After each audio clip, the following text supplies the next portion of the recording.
Diabetes Connections is brought to you by OneDrop, created for people with diabetes by people who have diabetes. By Real Good Foods, real food you feel good about eating. And by Dexcom.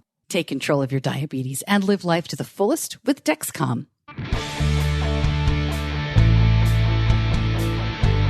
This is Diabetes Connections with Stacey Simms. Welcome back to another episode of the podcast. Really glad to have you along. And once again, we are doing a short episode on coronavirus and type 1 diabetes. I'm your host, Stacey Simms. And, after we put out an episode at the end of February about this, I heard from a lot of people who asked me to keep updates coming. Now, as I have said before, podcasting isn't really the best medium for breaking news. You can listen to this episode immediately as it comes out. You could be listening to it weeks or months, years down the line. But I do think we can use the podcast here to get some good information out. So in the limited way that we can, that's what I'm trying to do. So this episode is going to be on the shorter side, maybe 15 minutes of the interview with an endocrinologist, just sort of talking about where we are right now and answering some specific questions from listeners. We will have a regular Diabetes Connections interview and show next week. I'm going to come back after the interview and I'll talk a little bit more about the show going forward. I am recording this on March 11th, the same day that the interview with Dr. Satish Garg was recorded. Obviously, the information may change. That's why I'm telling you the date. Please make sure you check the links in the show notes. They are on the episode homepage or in the show notes if you're listening on an app. It's kind of hard to find sometimes, but most podcast apps will have a place that says details or more information. And that's where I'm putting the updated links, the ones that will automatically update when it comes to the coronavirus. And one more thing, you're going to hear Dr. Garg mention people with type 1 diabetes as having compromised immune systems. I did press him on this off the air, and he says he uses that term to talk about people who have an autoimmune disorder like type 1 diabetes, because he says once you have one autoimmune disease, you are likely to get more, like celiac disease or Addison's disease or other autoimmune issues. He said, and you will hear him say this, it does not mean that people with type 1 diabetes are more likely to get sick from viruses like the flu or COVID-19. With all due respect, I think it was a confusing way to talk about autoimmune conditions. And if you listen to the show, a compromised immune system is not how anybody has talked about it before. So I did think that was worth pointing out to you. All right, here is my interview. It is with Dr. Satish Garg of the Barbara Davis Center for Diabetes. Dr. Garg, thank you so much for spending some time with me. I know you're not only seeing patients, but you're trying to reassure patients that I'm sure are calling in about the situation right now. How busy is your office at the moment? Are you fielding a lot of worried calls? Very many. I mean, my staff is swamped in getting calls and wanting us to write letters because they have type 1 diabetes, should they go to work, and not only me and my emails, but also we have 9 different providers on the adult side here at the Barbara Davis Center for Diabetes, and so many educators, and all of them are swamped with these emails and text messages we're getting from patients. So what are you telling patients who are asking if they should go into work? We primarily tell them to go on to these websites. One, JDRF has created a nice website, Aaron Kowalski, giving guidelines for people with type 1 diabetes, and also tell them to go on our website. We have posted some through University of Colorado, and some we have said to go to coronavirus.gov, and that is through the CDC. And if they have some degree of comorbidities, for example, if they are older than 60 or the 65, and they have heart disease, hypertension, obviously they have diabetes, they may want to avoid places where there are larger crowds, or they may want to avoid unnecessarily getting in contact with somebody. For example, going for rallies and things like that, people need to avoid. So general precautions, nothing specific to people with type 1 diabetes, except if they have comorbidities. We do recommend people to get the flu shot, but they are specifically not at high risk of getting any of these infections if their glucose control is well. But having said that, their immune system is compromised because they have autoimmunity. It does get confused. So the bottom line is that people should try to maintain their glucose control as best they can to avoid hypoglycemia and avoid white glucose excursions. And those are the general precautions. And of course, if their glucose control is not good, then they might be more prone to get bacterial infections and other infections.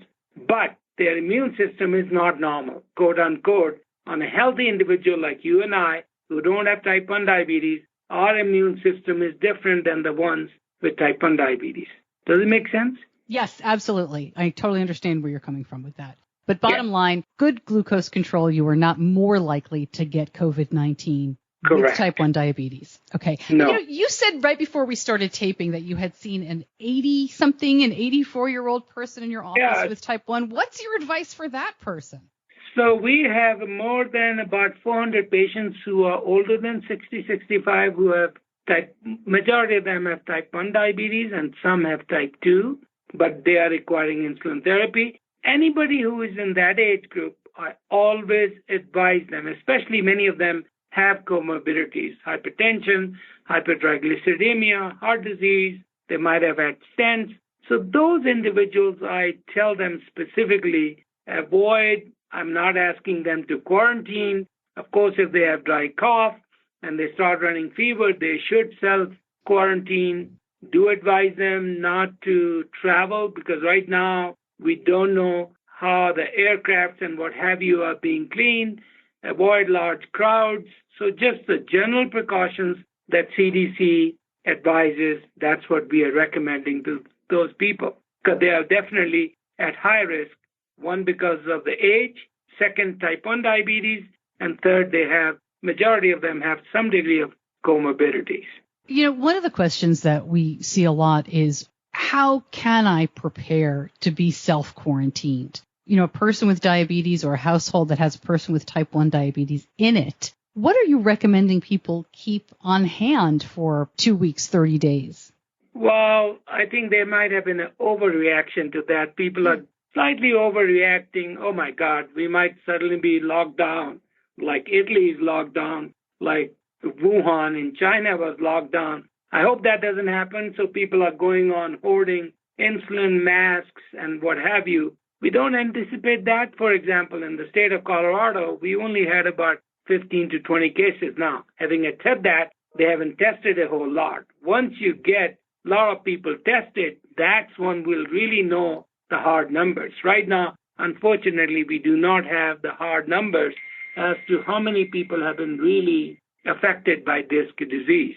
But we just give general advice to these individuals. You mentioned people trying to stock up on insulin. One of the problems is a lot of insurance companies will not pay for that much, right? People are trying to get their prescriptions renewed. Are you running into that same thing? Most of our patients would have about 3 months of the supply. And if some of the insurance companies won't give them, luckily for us at the Barbara Davis Center, we have so many samples, we just give them 1 or 2 extra pens or vials so that they don't have to worry about it. Again, I'm hoping that this won't be a major event. Let's hope as the temperature turns around that this virus will be just like what was Spanish flu back in 1918. That'll go through the cycle, but we don't know that. A lot of people, most of us, do not know the exact course of this particular virus. I will defer to you as the medical professional, but you're hoping it's like the Spanish flu of 1918 and 19 that killed an awful lot of people. Well, but the times have changed. You're right. That killed 50 to 100 million people. No, we are not seeing anywhere close to that because what healthcare was in 1918 and 100 years later is night and day. For example, back 40 years ago, I used to tell all my type 1s, you're not going to live beyond 35 to 40 years of age. Today, I tell all of them, you're going to reach 80, 90 years of age. I'm not aiming at 100, but you're going to reach nearly full potential of your life expectancy. So times have changed. Healthcare quality and what is available has changed night and day. So I think it'll be unfair to say that we're going to see those sort of mortality rates what we saw back in 1918. because of the healthcare standards that have changed dramatically.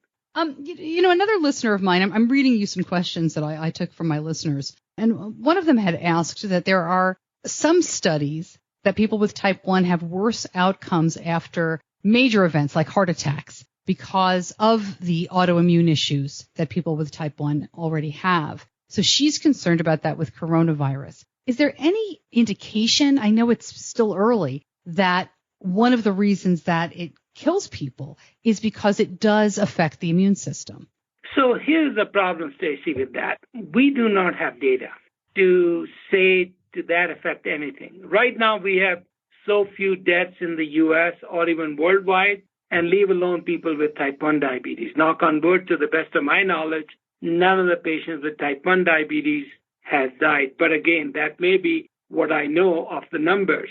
And again, unless we have the data and characterize that if these individuals have X, Y, and Z with type 1 diabetes, they are more prone to not have a good outcome. Again, we do not have any. For example, here at the Barbara Davis, and knock on wood, we don't have any patient with the coronavirus, and we have a significant number, just like any other clinic, of comorbidities. But we don't have any such problem right now. We are telling people in general to avoid travel. For example, please don't be on a cruise ship. That is a living source of petri dish that you're going to be definitely, if there is even 1% chance that you can avoid that, you should avoid going on a cruise ship. Now, regarding other travels, the University of Colorado has already banned all our personal and domestic and or the international travels.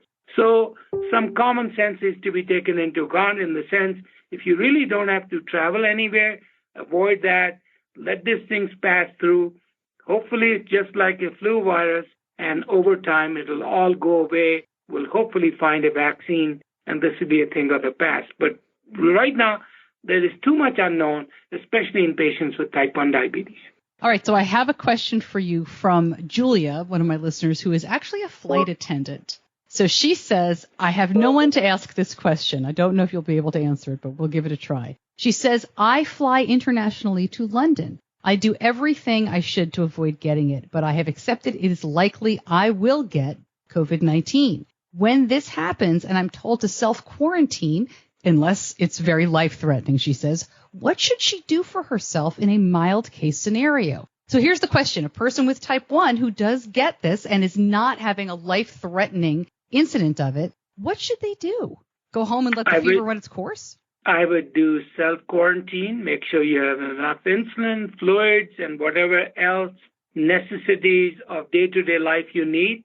Yeah, there should be no different course to the best of our knowledge. Again, as you asked me earlier, if you have type 1 diabetes, there is autoimmunity, we know that. But again, we have no data that anybody with type 1 diabetes who is well controlled behaves any differently than the ones who don't have type 1 diabetes. So general precautions, you got mild cough, small fever, self-quarantine, and you should do fine just like you would do it for a regular flu. And your regular sick day plan that everybody should have from their endocrinologist in terms of checking ketones, that sort of thing. Yeah. Great. We've said well-controlled several times, and I know everyone is different, and I almost hate to ask this question, having a child with type 1 for 13 years, so I think I know the answer, but I'll ask it anyway. When you mean well-controlled, is there a number? Again, knowing that everybody's different. Is it an A1C of 7.5? Is it an in-range, a time in range number? When do we start worrying about well-controlled type 1 diabetes? We know an A1C of 14 isn't going to cut it. So this number varies, as you rightly said. For example, somebody at the age of 70 or 80, I probably don't want their A1C to be in the sevens because they have lived their life. They don't have any significant comorbidities. Why don't you just take it easy and avoid the risk of hypoglycemia? Somewhere in the teenagers, 30s and 40s, you probably want to aim A1Cs around 7 with a time in range of 65 to 70%. That's our goal. 70% of our patients use some sort of a continuous glucose monitor, which is what we recommend. And that is true for everybody who is at risk of getting coronavirus. That is one advice I would definitely give them, that they should go on a continuous glucose monitor. if they don't have one, just because when you're sick, your blood sugars are going to be higher. Thus, you need to be, rather than having to finger prick every 5 minutes, why don't you have a continuous glucose monitor, preferably a Dexcom G6, because that is far more accurate as compared to the Abbott Libre, which is cheaper.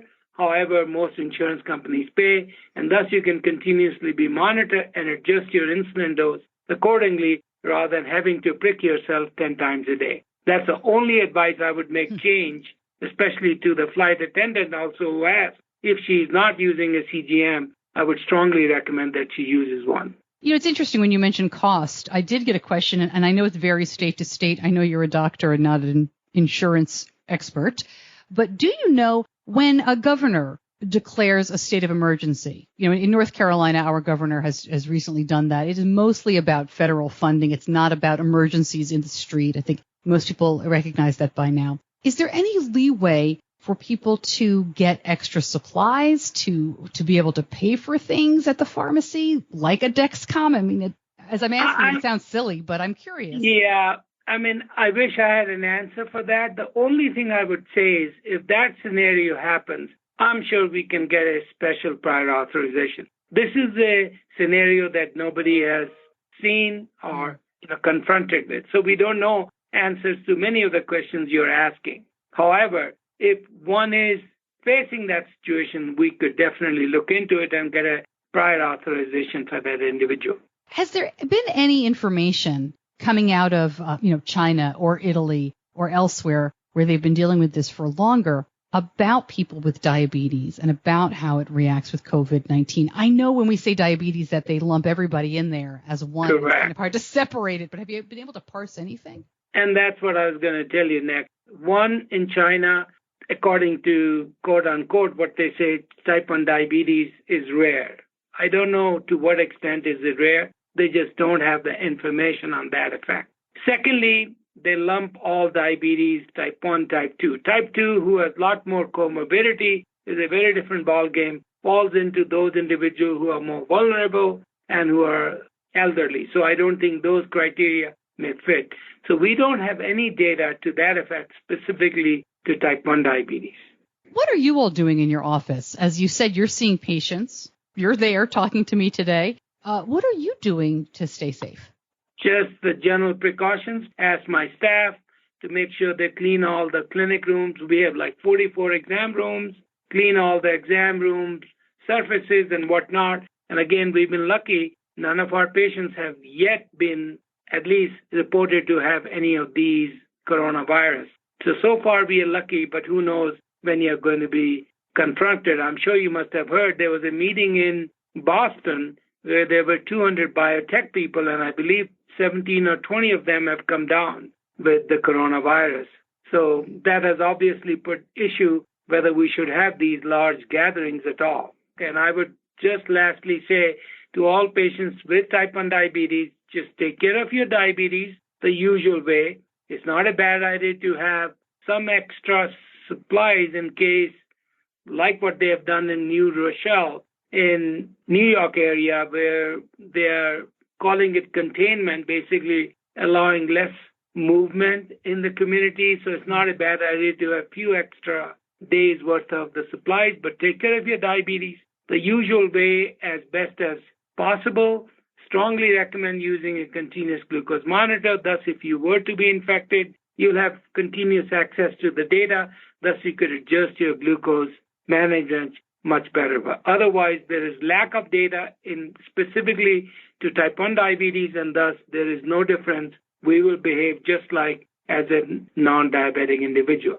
Well, thank you so much for spending some time with me. I appreciate it very much, and we'll check back if any of the information changes, or frankly, we get more of it. Right? We'll get it out there. But thank you so much.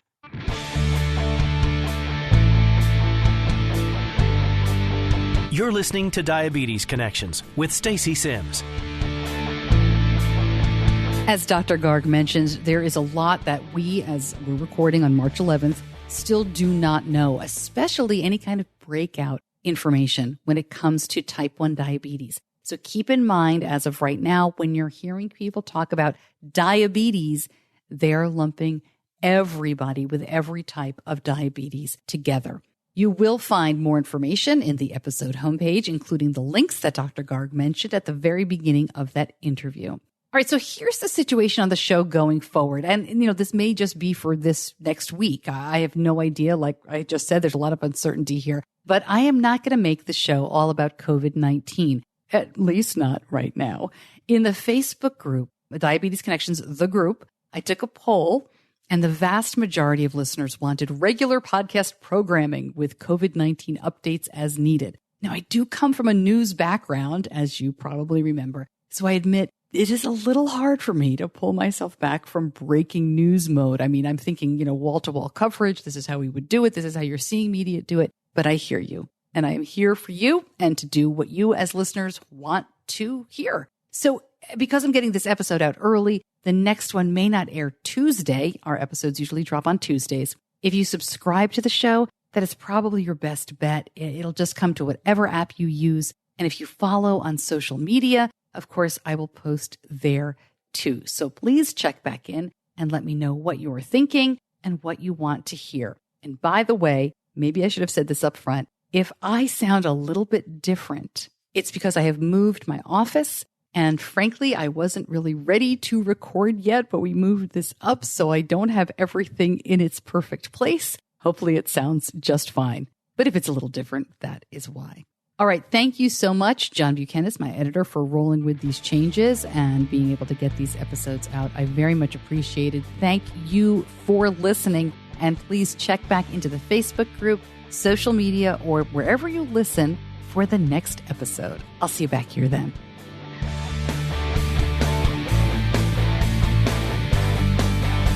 Diabetes Connections is a production of Stacey Simms Media. All rights reserved, all wrongs avenged.